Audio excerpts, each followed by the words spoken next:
Alors, dans cette vidéo, je vous propose qu'on s'intéresse ensemble à la nature de l'hypnose. Comment, on peut définir l'hypnose. Et pour mieux comprendre de quoi il s'agit, je vais vous parler des différents états de conscience que peut traverser un être humain tout au long de sa journée et même aussi tout au long de sa vie. L'activité électrique du cerveau, elle a pu être mesurée grâce à un appareil que tous vous connaissez au moins de nom, qui s'appelle l'électroencéphalogramme. L'électroencéphalogramme, il mesure l'activité du cerveau en nombre de cycles par seconde.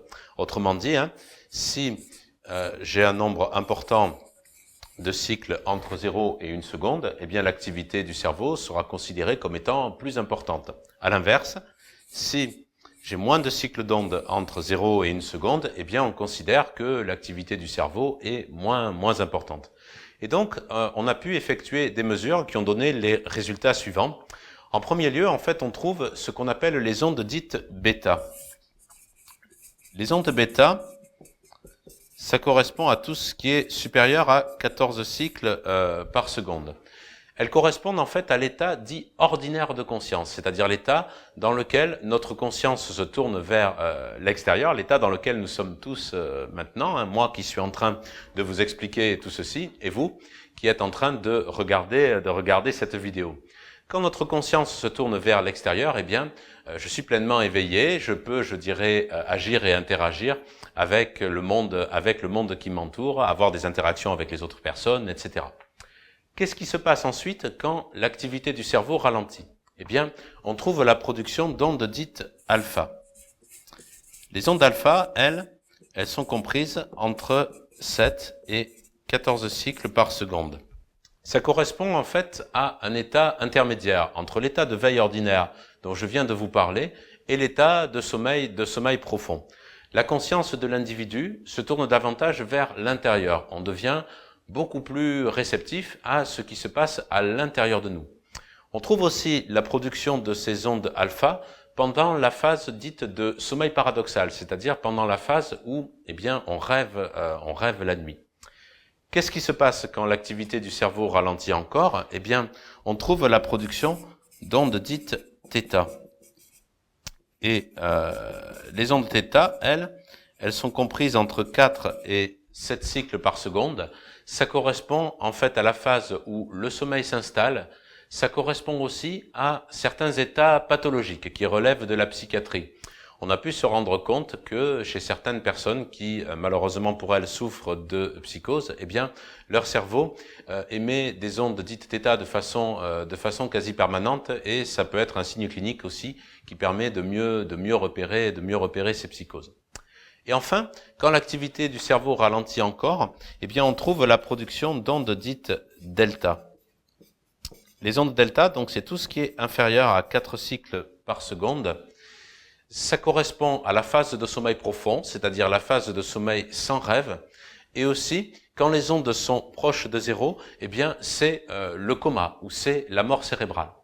Alors, je ne sais pas ce que vous en pensez, mais moi, en tout cas, la première fois où j'ai découvert cette représentation, ça m'a fait drôle quand même de me dire que finalement, tous les soirs, quand on est dans la phase de sommeil profond, on est en même temps très près de ces états de coma, de mort cérébrale, et pourtant, c'est un mécanisme parfaitement naturel, puisque, le lendemain matin, quand on se réveille, on fait progressivement le chemin inverse, et tout ça est un mécanisme pourtant parfaitement normal.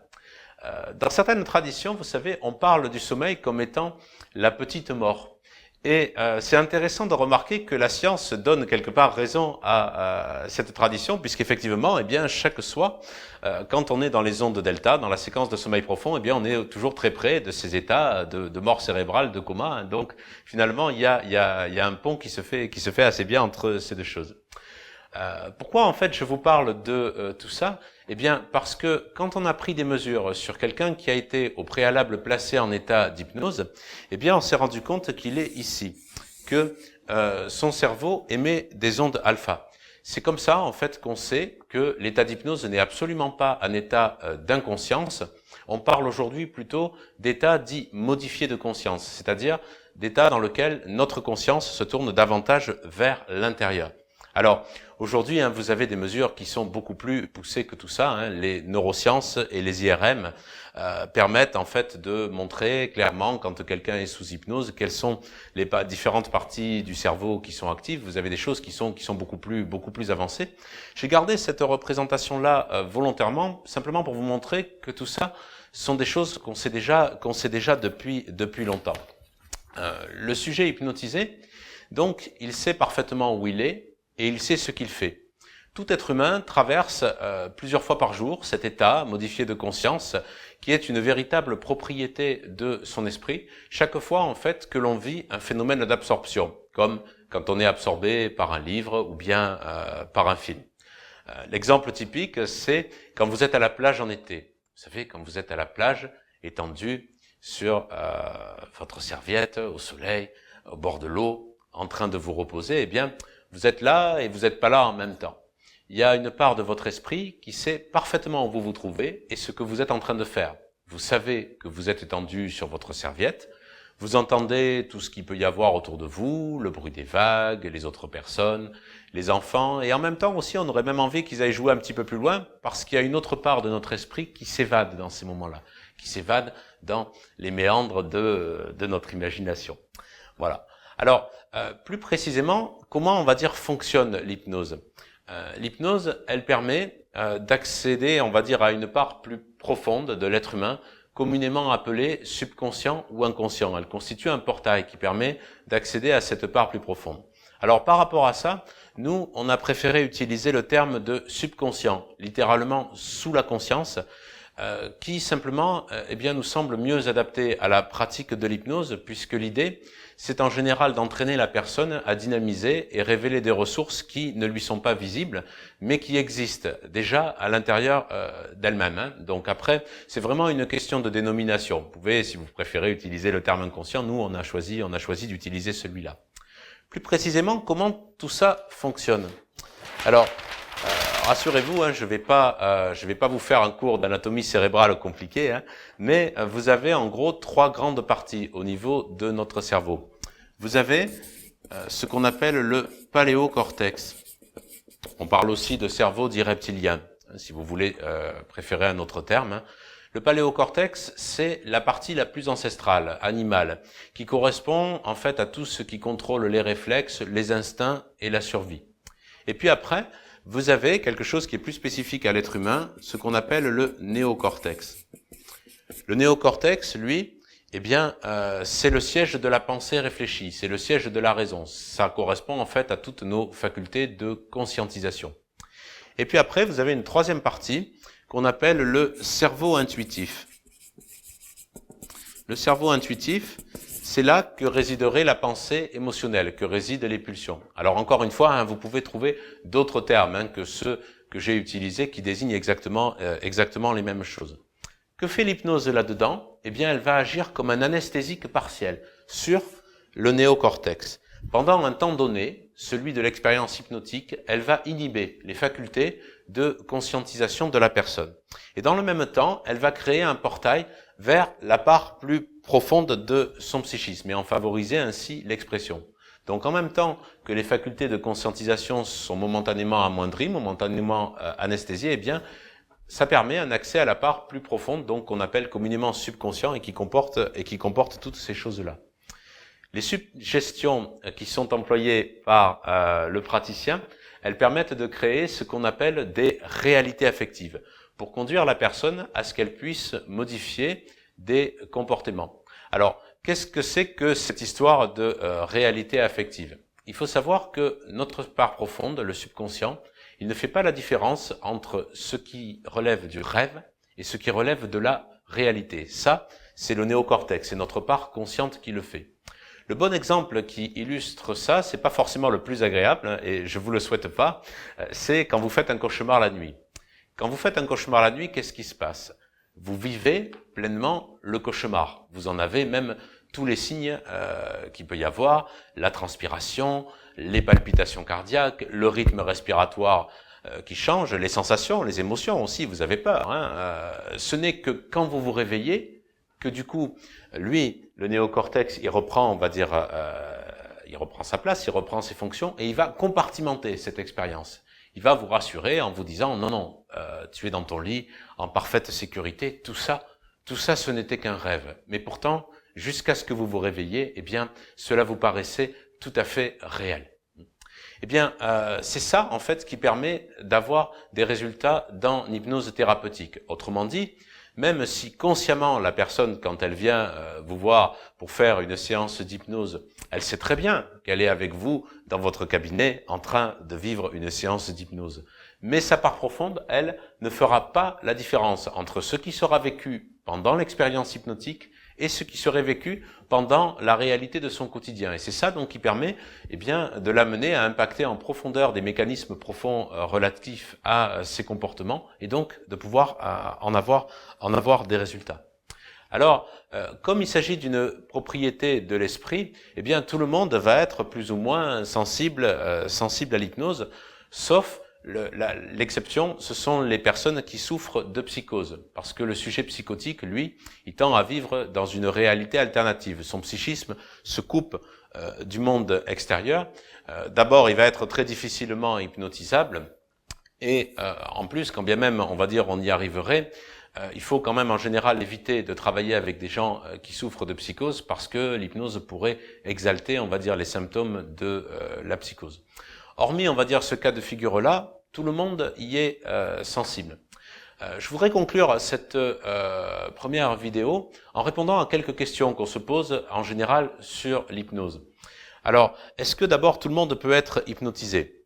Donc ça, je viens d'y répondre, tout le monde peut être sensible à l'hypnose, simplement tout le monde ne le sera pas forcément de la même façon. Il existe des degrés de profondeur. Vous allez avoir des personnes qui peuvent être plus sensibles à votre technique que d'autres. Elle varie, la réceptivité, selon l'état d'esprit du moment des personnes et aussi bien sûr selon les techniques et le lien de confiance qu'on peut réussir à nouer avec elles en tant que praticien. Quoi qu'il en soit, le rôle du praticien, c'est toujours de faire son maximum pour lever les barrières, et notamment la peur que peuvent avoir les personnes de perdre le contrôle. Ce qui m'amène à une deuxième question. Est-ce que le sujet sous hypnose conserve son libre arbitre? Alors en fait, contrairement à beaucoup de croyances encore fermement ancrées dans nombre d'esprits, le sujet gagne en contrôle sous hypnose pendant l'expérience hypnotique. Il devient beaucoup plus réceptif à ce qui se passe en lui et donc, je veux dire, il a accès à ses propres comportements intérieurs que l'expérience lui permet justement de pouvoir modifier. Il existe aussi un mécanisme qui le protège, qui est connu sous le nom de phénomène de l'observateur extérieur. Le phénomène de l'observateur extérieur, il provient de notre subconscient qui assure, et il assure en permanence la sécurité du sujet pendant l'expérience hypnotique. Alors, en fait, ce phénomène d'observateur extérieur, vous l'avez probablement déjà expérimenté dans, par exemple, le contexte de la conduite automobile. Peut-être que quand vous prenez votre voiture le soir chez vous, en rentrant du travail, il vous arrive de rentrer de manière un peu automatisée, en mettant un peu le pilote automatique. Vous conduisez et en même temps, vous êtes complètement ailleurs dans votre tête. Vous repensez soit à ce qui s'est passé pendant votre journée de travail, soit vous imaginez ce qui vous attend le soir, les personnes de votre famille que vous allez retrouver. Et pendant que vous faites ça, c'est un petit peu comme s'il y avait un double de vous-même qui est assis sur le siège passager à côté de vous et qui contrôle tout ce manège. Tant que rien de particulier ne représente pour vous un danger immédiat, vous pouvez conduire et être dans votre esprit en même temps en pensant à toute autre chose. Si par contre il venait d'un seul coup un danger immédiat à se manifester, un piéton qui s'engage brusquement sur la chaussée, une personne qui peut-être vous coupe la priorité, immédiatement vous allez, on va dire, revenir à l'action de la conduite pour avoir le temps d'appuyer sur la pédale de frein et de faire l'action qui vous permet de vous préserver. Voilà, c'est ça en fait le mécanisme de l'observateur extérieur. Et ce phénomène, il fonctionne également sous hypnose. Autrement dit, tant que ce que vous racontez est en accord avec, je dirais, l'écologie de la personne, c'est-à-dire avec ses convictions personnelles, eh bien la séance d'hypnose peut se dérouler tout à fait normalement. Si on venait à émettre des paroles différentes, des choses qui ne seraient pas en accord avec son écologie, avec sa part profonde, eh bien l'observateur extérieur va tirer la sonnette d'alarme et soit il va rien se passer du tout, c'est-à-dire qu'il va pas du tout intérioriser la séance que vous lui proposez, soit même il peut des fois sortir de l'expérience hypnotique sans, on va dire, immédiatement en fait. Et donc par rapport à ça, je me souviens très bien, il arrive parfois que involontairement on puisse déclencher l'observateur extérieur. Une fois, j'avais un monsieur en séance avec qui j'étais en train de lui faire une métaphore, c'est-à-dire une histoire thérapeutique, et il a suffi que je prononce l'expression « la nuit noire » pour déclencher immédiatement l'observateur extérieur chez ce monsieur, qui a donc ça a fait sauter l'hypnose. Et donc évidemment on a tout arrêté et j'ai dû donc discuter un petit peu avec lui. Évidemment moi j'avais aucun moyen de savoir que cette expression-là particulièrement revêtait un caractère sensible pour ce monsieur. Mais ça a permis d'échanger en profondeur et donc quand ensuite j'ai pu reprendre mes travaux avec lui, eh bien j'ai évité soigneusement cette expression-là ainsi que quelques autres. Ça montre bien en fait que tout ceci fonctionne. Troisième question à laquelle je veux répondre, est-ce que la profondeur de l'état modifié de conscience influe sur les résultats? En fait, on peut observer différents degrés de profondeur. Si je reprends ma page précédente, vous avez une variation entre les 7 et 14 cycles. Il va donc exister des états plus légers, ceux qui seraient près de l'état ordinaire de conscience, près des 14 cycles par seconde, et à l'inverse, il va exister des états plus profonds, ceux qui sont près des 7 cycles par seconde. On parle aujourd'hui d'états légers, moyens et profonds. Et de manière générale, on s'accorde à dire qu'obtenir un état moyen sur la personne pour la faire travailler d'un point de vue thérapeutique constitue le plus souvent la meilleure voie. Pourquoi en fait on dit que c'est la meilleure voie? Parce que si l'état est trop léger, eh bien le sujet risque de conscientiser, il risque de trop intellectualiser en fait ce que vous lui proposez et c'est pas mon objectif. Mon objectif c'est pas qu'il intellectualise et qu'il décortique tout ce que je suis en train de lui dire. Mon objectif c'est de toucher la part profonde, de permettre à cette partie-là de son esprit de travailler. S'il intellectualise trop, ça ne conviendra pas. À l'inverse, si l'état est trop profond, eh bien, ça présente d'autres difficultés. Une d'entre elles étant notamment pour le praticien de pouvoir s'assurer que la personne se trouve bien dans les sensations proposées ou dans les images mentales qu'on peut lui suggérer.